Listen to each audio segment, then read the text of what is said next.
बिस्मिल्लाहिर्रहमानिर्रहीम। अस्सलाम वालेकुम स्टूडेंट्स, क्या हाल हैं जी। अल्लाह से दुआ करता हूँ कि आप सब लोग खैरियत से होंगे।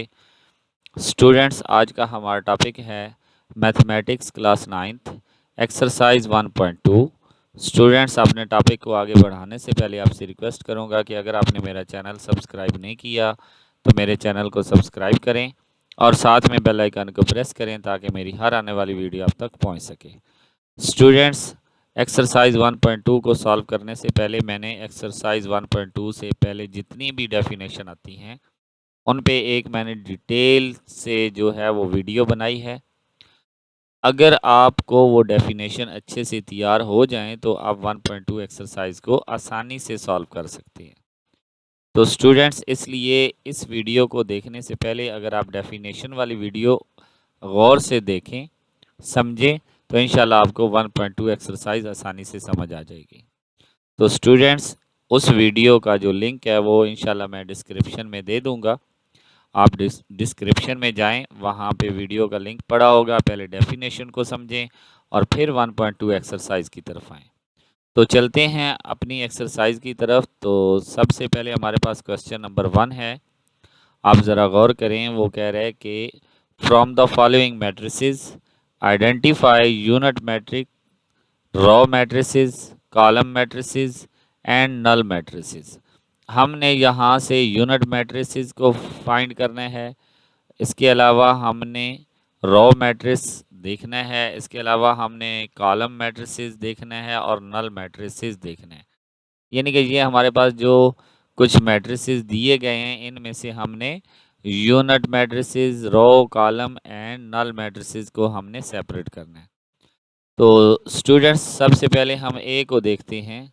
आपको पता है कि हमने डेफिनेशन में पढ़ा था कि जिस सेट की, जिस मैट्रिक्स की तमाम एंट्रीज जो हैं वो ज़ीरो की इक्वल हों तो उसको हम क्या कहते हैं जी, नल मैट्रिसेस।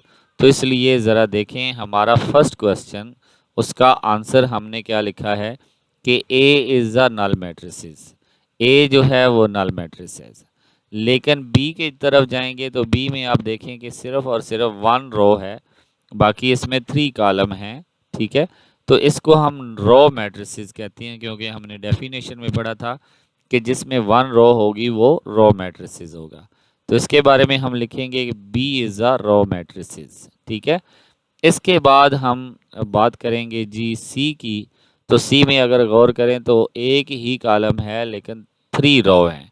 तो कॉलम मैट्रिक्स की डेफिनेशन में हमने पढ़ा था कि जिसमें सिर्फ एक ही कॉलम होगा वो क्या होगा, कॉलम मैट्रिसेस होगा।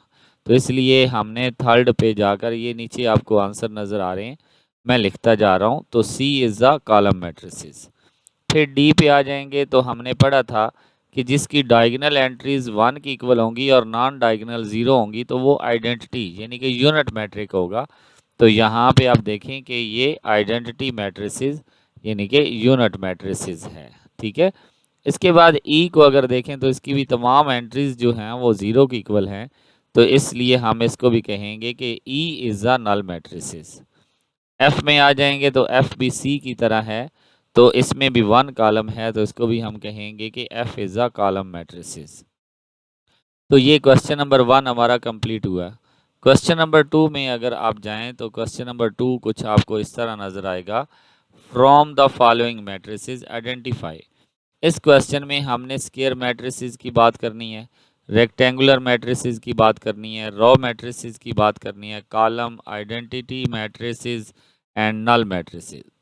तो इसमें अगर फर्स्ट की बात करें तो इसको मैंने एक नाम दिया, जैसे 1 2 3 दिया हुआ है तो मैंने इनको नाम ए बी सी भी साथ में दिया।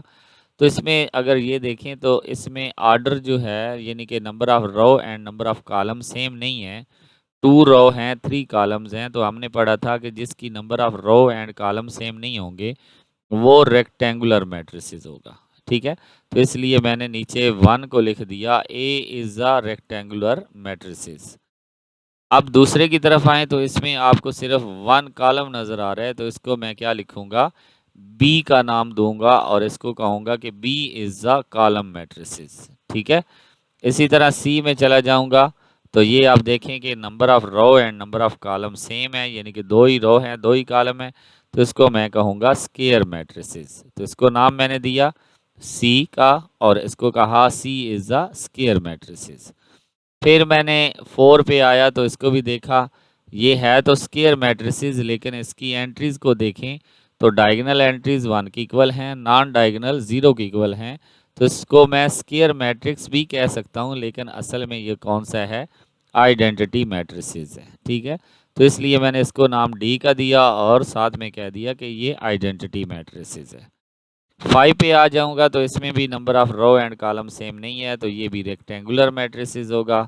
अगर हम 6 पे आएंगे तो इसमें सिर्फ 1 रो है, तो इसको हम रो मैट्रिसेस कहेंगे। ठीक है, अगर हम 7 पे आ जाएंगे तो इसमें सिर्फ और सिर्फ 1 जो है वो हमारे पास क्या है, कॉलम है, तो इसको हम कॉलम मैट्रिसेस कहेंगे। और इसके बाद 8 पे आएंगे तो वो हमारे पास number of row and number of column equal हैं, तो इसको हम स्केयर मैट्रिसेस कहेंगे। और लास्ट पे हमारे पास अगर देखें तो ये तमाम ज़ीरोज़ हैं, तो इसको हम क्या कहेंगे, नल मैट्रिसेस कहेंगे। ठीक है, तो इसको इनको मैंने नाम इस तरह दिया कि 1 को ए, 2 को बी, 3 को सी, 4 को डी, इसी तरह चलता गया और ये मेरे पास आई तक पहुंच गए। ठीक है, इसके बाद हमारे पास क्वेश्चन नंबर 3 है। क्वेश्चन नंबर 3 में भी हमने क्या करना है, आइडेंटिफाई करना है किन किन को, हमने डायगोनल मैट्रिसेस को, स्केलर को और आइडेंटिटी मैट्रिसेस को जो है वो आइडेंटिफाई करना है। तो इसमें ए को देखें तो वो देखें कि हमने ये पढ़ा था कि अगर हमारे पास नॉन डायगोनल एंट्री 0 हो और डायगोनल एंट्री सेम हो, ठीक है, ना कि 1 की इक्वल हो, सेम हो, तो उसको हम स्केलर मैट्रिक्स कहते हैं। तो इसलिए मैंने लिखा कि A is the scalar matrices. ठीक है, इसी तरह बी को अगर देखें तो इसमें हमने पढ़ा था कि अगर डायगोनल एंट्रीज जो हैं वो एट लीस्ट 1 नॉन ज़ीरो हो और नॉन डायगोनल 0 हो, तो उसको हम डायगोनल मैट्रिसेस कहते हैं। तो इसलिए बी को मैं कह रहा हूँ कि ये डायगोनल मैट्रिसेस है। सी में क्या करूँगा कि सी अगर देखें तो इसमें डायगोनल एंट्रीज जो हैं वो 1 की इक्वल हैं, नॉन डायगोनल एंट्रीज जो हैं वो 0 की इक्वल हैं। तो इसलिए सी जो है हमारे पास एक आइडेंटिटी मैट्रिसेस है। तो इसलिए मैंने यहाँ पे लिखा कि सी इज़ आइडेंटिटी मैट्रिसेस।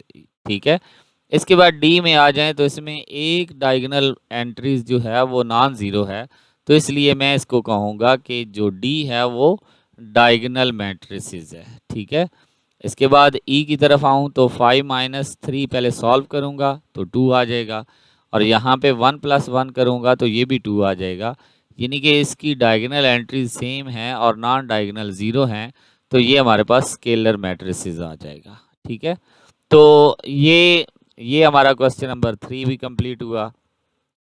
अब हमने क्वेश्चन नंबर 4 की तरफ आना है। वो कह रहे हैं कि find the negative of the matrices A B C D and E when. वो कह रहे हैं कि इनका आपने क्या करना है, नेगेटिव मैट्रिसेस फाइंड करना है। तो आपने नेगेटिव कैसे फाइंड करना है, सिंपल आपने क्या करना है, इनकी एंट्रीज के साइन चेंज कर देने हैं, यानी कि अगर प्लस है तो माइनस कर दें, अगर माइनस है तो प्लस कर दें। तो इस क्वेश्चन को मैंने यहाँ पे सॉल्व किया हुआ है। पहले हम पार्ट नंबर 1 लेते हैं ए, जिसमें हमारे पास 1 है, 0 है एंड -1 है। फर्स्ट स्टेप हम ये करेंगे कि हम दोनों साइडों पे माइनस लगा लेंगे। आपको पता है दोनों साइडों पे एक ही चीज़ लगाने से कोई फ़र्क नहीं पड़ता। तो हम लिखेंगे माइनस इंटू 1 0 -1। तो अब ये माइनस जब अंदर जाएगा तो ये अंदर वाली वैल्यू के साइन चेंज कर देगा। एक बात याद रखना कि ज़ीरो का कोई साइन नहीं होता, ज़ीरो का कोई साइन चेंज भी नहीं होगा, इसलिए ज़ीरो जो है वो ज़ीरो ही रहती है, वो कभी भी प्लस माइनस नहीं होती। तो जैसे ही ये माइनस अंदर जाएगा तो अंदर वाली बाकी एंट्रीज़ का साइन क्या हो जाएगा, चेंज हो जाएगा। आपको यहाँ पे नज़र आ रहा है कि ये 1 प्लस का था, ये माइनस हो गया, और नीचे माइनस का था तो वो प्लस हो गया। दूसरा पार्ट हम लिखते हैं। दूसरे पार्ट में अगर देखें तो b इज़ इक्वल टू है हमारे पास 3 -1 2 एंड 1। तो इसमें भी हम पहले दोनों साइडों पे माइनस लगाएंगे, फिर इस माइनस को जब अंदर ले जाएंगे तो साइन क्या हो जाएंगे, हमारे पास चेंज हो जाएंगे। आप देखें कि ये माइनस जो है ये -1 था, ये प्लस हो गया, और बाकी सब के सब प्लस थे वो क्या हो गए, माइनस हो गए। इसी तरह सी जो मैट्रिक्स है उसकी बात करेंगे तो इसमें तमाम एंट्रीज जो हैं वो प्लस की हैं। तो पहले हम माइनस अंदर लगाएंगे दोनों साइडों पे, फिर इस माइनस को जब अंदर ले जाएंगे तो तमाम एंट्रीज जो हैं उनके साइन चेंज हो जाएंगे, तमाम के तमाम माइनस में बदल जाएंगे। ठीक है, इसके बाद हमारे पास थर्ड पार्ट जो डी है, फोर्थ पार्ट, उसमें अगर आप देखें तो -3, 2, -4 एंड 5 है। तो इसका हम पहले दोनों साइडों पे माइनस लगाएंगे, फिर हम क्या करेंगे, जैसे ही माइनस अंदर जाएगा तो साइन चेंज हो जाएगा। ये -3 था, ये +3 हो गया, ये 2 प्लस का था, ये माइनस हो गया, ये 4 माइनस का था, ये प्लस का हो गया, और 5 जो था वो प्लस का था, माइनस का हो गया। लास्ट पार्ट इसी तरह हम ई का करेंगे, 1 -5 2 3।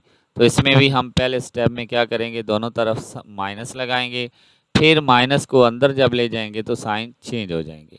तो ये हमारा क्वेश्चन नंबर 4 जो है ये कंप्लीट हुआ। अब हम आते हैं क्वेश्चन नंबर 5 की तरफ। तो वो कह रहा है कि find the transpose of each of the following. ये जो हमें 6 मैट्रिसेस नीचे दिए गए हैं ए से लेकर एफ तक, इनका हमने क्या करना है, ट्रांसपोज फाइंड करना है। ट्रांसपोज के बारे में मैंने आपको बताया था कि अगर आप नंबर ऑफ रो को नंबर ऑफ कॉलम में चेंज कर दें या कॉलम को रो में चेंज कर दें तो आपके पास क्या आ जाएगा, ट्रांसपोज आ जाएगा। तो इसको भी मैंने सॉल्व किया है। पहला पार्ट हमारे पास क्या है, a इज इक्वल टू 0 1 -2, ये एक कॉलम है।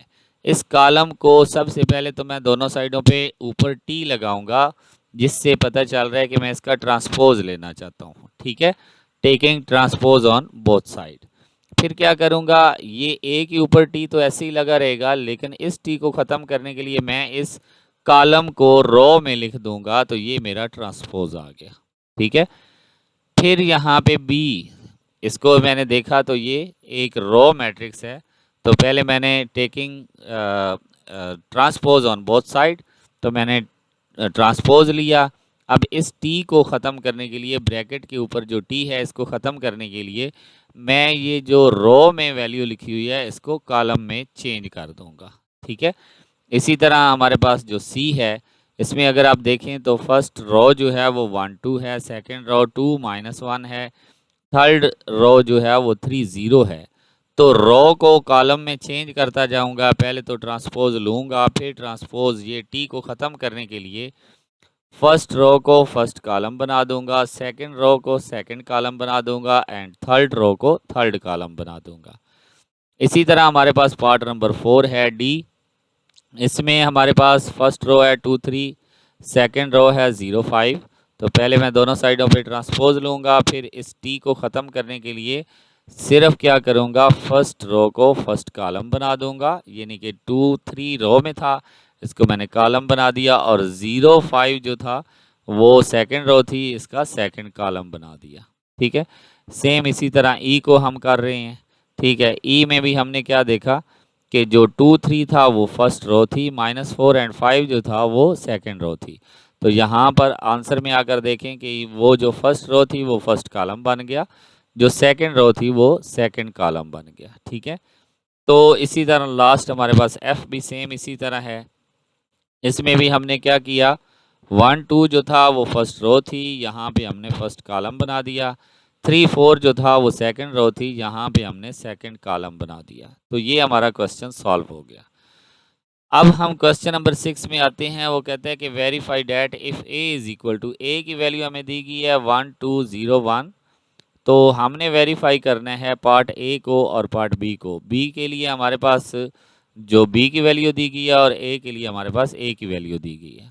तो सबसे पहले तो हम ये वैल्यू लिखेंगे। ठीक है, फिर इसमें से जो लेफ़्ट साइड है उसको हम लिखेंगे। ठीक है, अब लेफ़्ट साइड में हमने क्या लिखा हुआ है, ए ट्रांसपोज होल ट्रांसपोज। तो यहाँ ए की जगह पे हम सिर्फ ए की वैल्यू पुट कर देंगे, वो क्या है 1 2 0 1। तो पहले हम ये अंदर वाला टी जो है ये ख़त्म करेंगे। तो इसके लिए हम क्या करेंगे, फर्स्ट रो को फर्स्ट कॉलम बना देंगे एंड सेकंड रो को सेकंड कॉलम बना देंगे। तो ये टी क्या हो जाएगा, ख़त्म हो जाएगा। अब ये जो ऊपर टी था ये ब्रैकेट ख़त्म करके हमारे मैट्रिक्स के ऊपर टी बन जाएगा, यहाँ पे ट्रांसपोज आ जाएगा। अब जब हम इसका दोबारा अगेन ट्रांसपोज लेंगे तो इसमें जो फर्स्ट रो थी वो फर्स्ट कॉलम बन गया और जो सेकंड रो थी वो सेकंड कॉलम बन गया। अब अगर आप इसको देखें तो ये दोबारा ए की शक्ल इख्तियार कर गया, तो इसलिए मैं कहूँगा left hand side is equal to A के है। तो ए किस साइड पे था, हमने यहाँ पे देखा ए राइट हैंड साइड की तरफ है, यानी कि हमने लेफ्ट हैंड साइड को लिया तो हमारा आंसर राइट हैंड साइड के इक्वल आ गया। तो हम कह सकते हैं left hand side and right hand side क्या है, इक्वल है। तो इसलिए ये वेरीफाई हो गया कि A transpose whole transpose is equal to किसके होगा, ए के होगा। ठीक है, अब हम b की वैल्यू लेते हैं। b की वैल्यू हमारे पास है 1120। तो इसी तरह हम इसको वेरीफाई करेंगे। तो ये हमारे पास सबसे पहले तो हम ये इक्वेशन लिखेंगे, फिर लेफ्ट हैंड साइड लेंगे सेम जैसे हमने a में ली, फिर हम यहाँ पे b की वैल्यू पुट करेंगे। अंदर वाली जो t है ट्रांसपोज है उसको ख़त्म करने के लिए हम फर्स्ट रो को फर्स्ट कॉलम में चेंज कर देंगे और सेकंड रो को सेकंड कॉलम में चेंज कर देंगे। ठीक है, अब ये जो ऊपर टी है ये ब्रैकेट ख़त्म करके हमारे मैट्रिक्स के ऊपर आ जाएगी और इस टी को ख़त्म करने के लिए हम दोबारा से ये जो फर्स्ट रो है इसका फर्स्ट कॉलम बना देंगे और जो सेकंड रो है उसका सेकंड कॉलम बना देंगे। तो अगर आप ये गौर से देखें तो ये आपके पास बी की वैल्यू ही बन जाती है। तो यहाँ पे हम लिखेंगे left hand side is equal to B, और बी किस साइड पे था, राइट हैंड साइड पे था, यानी कि लेफ्ट हैंड साइड हमने ली तो उसका आंसर बी के इक्वल आ गया और बी किसके इक्वल है, राइट हैंड साइड के इक्वल है। तो इस तरह हमारा ये क्वेश्चन कंप्लीट हुआ और हमारी ये एक्सरसाइज ख़त्म हुई। इंशाल्लाह स्टूडेंट्स नेक्स्ट किसी और वीडियो में, नेक्स्ट एक्सरसाइज वाली वीडियो में हाज़िर होंगे। तब तक के लिए इजाज़त दें, अल्लाह हाफिज़। अगर आपने मेरा चैनल सब्सक्राइब नहीं किया तो मेरे चैनल को सब्सक्राइब करें और साथ में बेल आइकन को प्रेस करें ताकि मेरी हर आने वाली वीडियो आप तक पहुंच सके। ओके स्टूडेंट्स, इंशाल्लाह नेक्स्ट वीडियो में हाज़िर होंगे। तब तक के लिए इजाज़त दें, अल्लाह हाफिज़।